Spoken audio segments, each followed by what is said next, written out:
This is Chris Moses with Gospel Progressions University, and I'm excited to show you a new strategy. That's an old strategy. That's something I actually taught before, but I actually rediscovered upon listening to some music that I had to learn. So let's dig in. I can't wait to show you.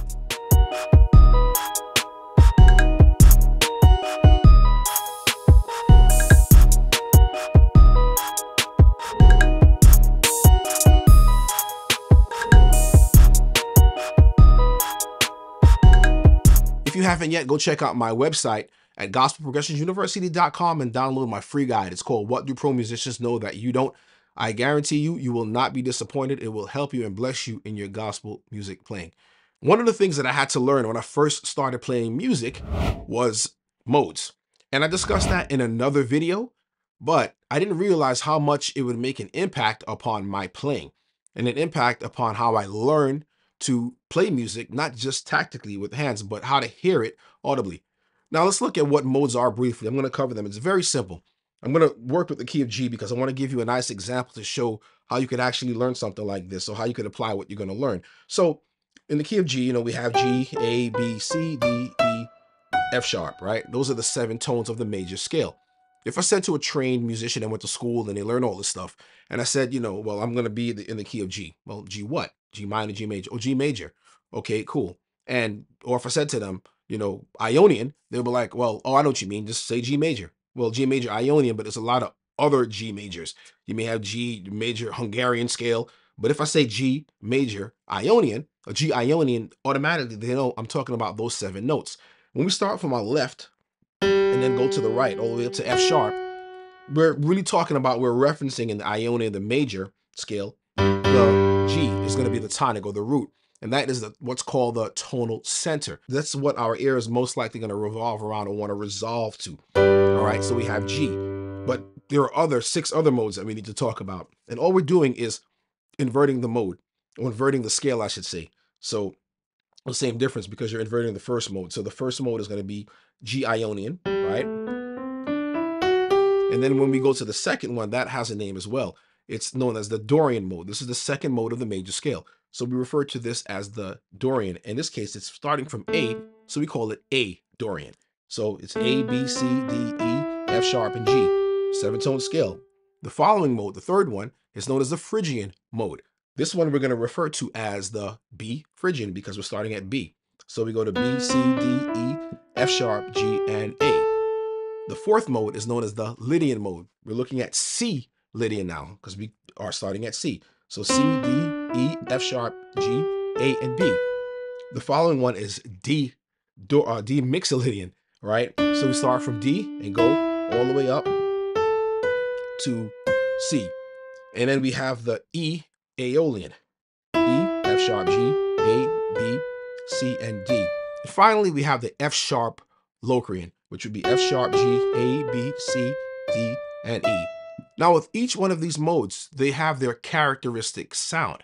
And you won't be able to hear it if you just played it straight out and said, well, we'll start, on the Locrian or, the Aeolian, and just played it through. But whenever you're playing music and you have it as a bass tone or a root, it gives the chord a completely different feel. Even if you never leave the key and just played exactly those 7 notes, depending on where you have your bass or your root note, it gives it a different emotion and it evokes a different feeling in what you're trying to play. So knowing this can actually help you to anticipate the chords in a song that you may need to learn or something that you may need to perform. So we're going to listen to a song I'm going to just give you an example of it from Kari Jobe. It's called Revelation Song. So typically, whenever I learn a song, and most musicians learn a song, we listen for specific places. Strategically, we'll listen for the beginning of the phrase or the ending of the phrase. And that normally tells us the key that the song is in. Happy birthday to you, happy birthday to you, happy birthday to you. It's probably in that key, and that's where it starts. And Amazing Grace, how sweet the sound that saved a wretch like me. The end of that phrase, because it repeats kind of like a poem, but it's going to tell you when you listen to the tonality in the music at the end of that phrase, okay, you find it, you do this all the time in church, all right, that's likely where that is. God help you to find a key of a person and they can't sing or holding on a bucket, then you're going to be just trying to play in whatever, key that they're trying to sing in. They haven't invented the key of Q sharp yet, but you'll have that problem when a person can't hold a pitch. But typically, if you're listening to music, you'll know, okay, like we're going to listen to a Revelation song now, and you'll see what I'm saying. Like when I first put this on, and I was listening to this the other day, and I was like, oh, it's in this key. Then I was like, hold on a second. No, it's not. Then immediately my mode training stepped in, and then I said, okay, I know what they're doing here. So let's take a quick listen to that.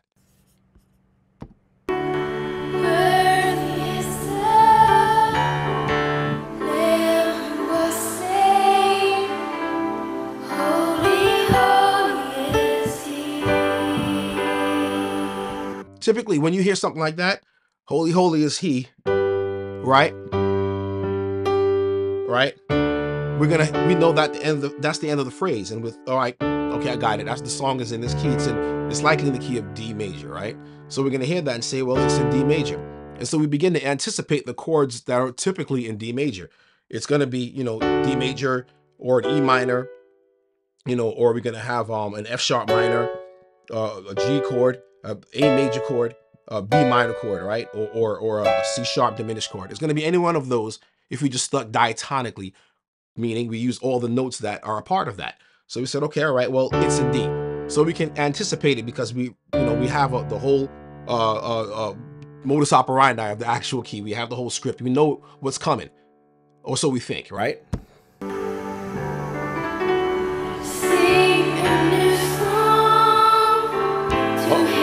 What's that? We have C, then we have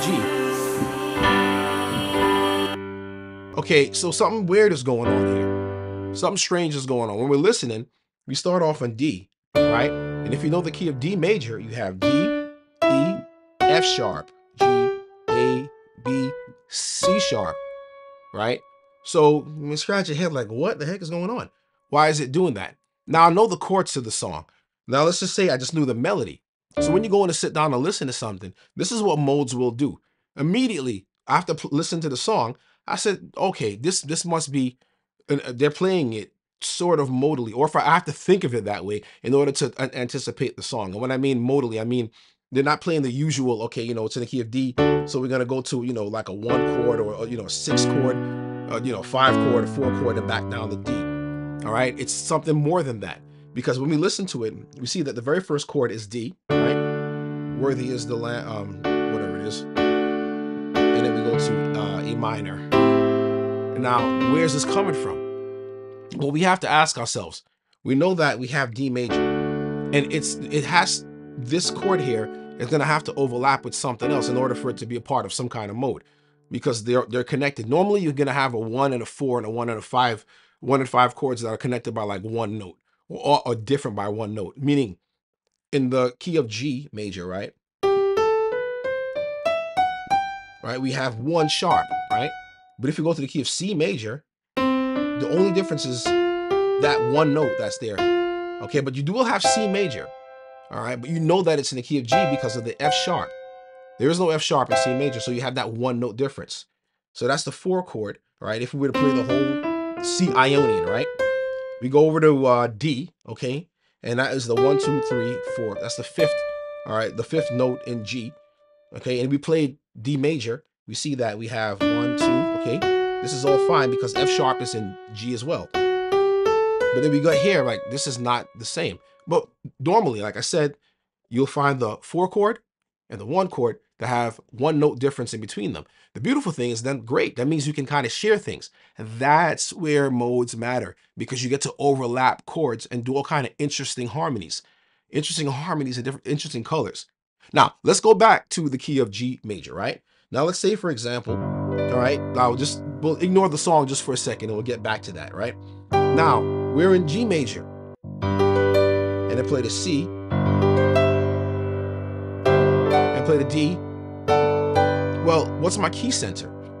If you're looking at my left hand, it's really simple. My key center, I'm not moving it. I'm doing a pedal point. Pedal point is just when you keep one note as a bass. I think it came from like playing old school organs where they would play their foot pedals and play the bass and stuff. So it's called the pedal point. So the pedal point, I'm keeping it here as a G, right? But I have this sound, it's revolving around the G, the tonic, the root. This is what the resolution is. It was, somebody would say, what key is he in? And they went to the instrument, oh, he's in G. They're playing in G. Okay, and it has that major sound. However, if I changed it and went to the 1, 2, 3, Ionian, Dorian, and Phrygian, and I made that the key center, right? Now listen to this. Same notes. I'm not going to change it, but listen to the sound of this. It has a very different, like a Middle Eastern kind of feel. You can do the same chords, G, all right, over that B. You can do the C chord.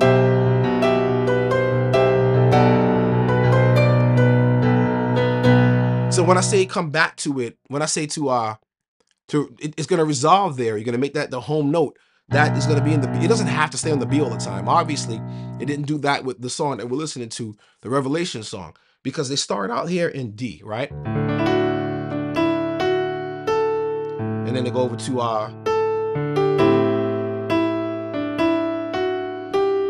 and then C. Right? And this is where it should be. You would think, because look at the notes they're playing. They're playing everything that would be in G major, but the tonic, the song is going to revolve around. Now it wants to go. Now it sounds like it's home versus being up here. You're kind of hanging out in suspension land. It sounds more like a 1, 2, 3, 4th of D, when technically it's really in the key of G major because you're playing all the notes to G major. And that's the thing about theory. It's not music fact. It's music theory. It's what your ears are telling you. Trust your ears. The way you trust it is that you develop it by listening. And this is one way of using it. You learn your modes and learn how these things actually apply, because now we can look at this and say, okay, I know now that I have all the notes in the key of G major, right? And I have the chords in the key of G major. It walks like a duck, it talks like a dog, it ain't a duck. It's a horse. No, it's still a duck, but it's what your ears are hearing, all right? Versus a duck, what your eyes are seeing. But you got to trust your ears in this case, okay? So when you resolve back to the D, it's really in the key of G major. So what we can say that, what we can say that we learn is that the tonic, or the tone, or the chord center can be any note in the key of G major. But if you're using those notes that belong to G Ionian, well, technically you're in the key of G, but it's going to resolve down to here. Because this chord here is really a 2 chord for the key of G major, because it's in A minor, right? And this is really a 4 chord in G major, and then back to the 1 chord. But the ear doesn't want to resolve. It wants to come back to the D because of where it started. They sort of tricked us and started the key center, and because you can do that. You can, if a singer says, hey, pitch me up, or put me in E flat or whatever. When you start, you start playing something, you start, okay, go to the 5 chord and set them up to the 1. That's how you set people up, of course, to sing in a particular key. But you're telling the human brain over years and years and years of listening to certain types of songs and certain types of music where you want the key center to be. You are the master of your instrument. You're the one that's in control. You get to dictate where things go. And they told our brains, this song is in D. Psych, no, it's not. We're going to mess with you and we're going to do something different. So whenever you're listening to this, understand you have your 7 modes, your Ionian, then you have the second one, which would be the Dorian, Phrygian, Lydian, Mixolydian, Aeolian, 6, and your Locrian. And experiment with that. When you sit in front of your keyboard, when you play certain songs that kind of change the bass line a little bit. Well, not even the bass line, the bass note, the tonic note. You got a bass player. It's like, yo, play the G, and instead of playing the E this time, play this, and see how you can create different colors. That's the purpose of modes, is to create different colors. So when the bass player's, his role or her role is important because it helps to define the nature, the root sound of the chord and the overall feel of the chord, whether it's something that's going to be either sad or pensive or adventurous. Like we have our Lydian scale, we have something, that is very adventurous. You can play like a C over a G. Yeah, we could do something like that, or you can do the other way around. You could just have a C and just play that. John Williams, the film writer, liked to use that Lydian scale a lot. God bless you. I hope this has helped you. Don't forget to head on over to gospelprogressionsuniversity.com and go download that free guide, What Do Pro Musicians Know That You Don't? God bless you. I will see you in the next video.